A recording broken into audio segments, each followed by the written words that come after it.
வானில் தேவர்களும் பூமியில் மனிதர்களும் அமைதியாக இருந்த காலத்தில் ஒரு சக்தி வாய்ந்த அசுரர் சூரபத்மன் பிறந்தான். சூரபத்மன் கடும் தவம் செய்து பரமசிவனை பிரார்த்தித்தான். சிவபெருமான் அவனுக்கு ஒரு பெரிய வரம் அளித்தார். எவரும் உன்னை வீழ்த்த முடியாது, ஆனால் என் மகன் முருகன் மட்டுமே உன்னை சமாளிப்பார். பூமியில் உள்ள மனிதர்களையும் வழியால் கவிழ்த்துவிட்டான். நான் உலக நாயகன் என்று அறிவித்தான். தேவர்கள் பரமசிவனை பிரார்த்தித்தனர். சிவபெருமான் தமது சக்தியிலிருந்து உருவாக்கினார். அவர்தான் முருகன்.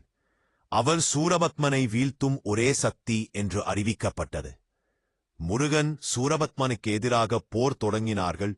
தாரகாசுரன், சிங்கமுகன் முதலிய சகோதரர்கள் முதலில் வீழ்ந்தனர்.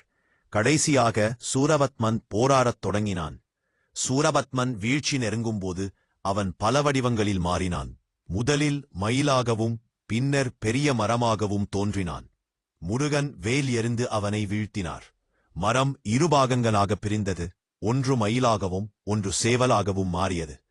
முருகன் கருணையுடன், இனிமேல் நீ என் வாகனமாக இருப்பாய் என்று அருளினார்.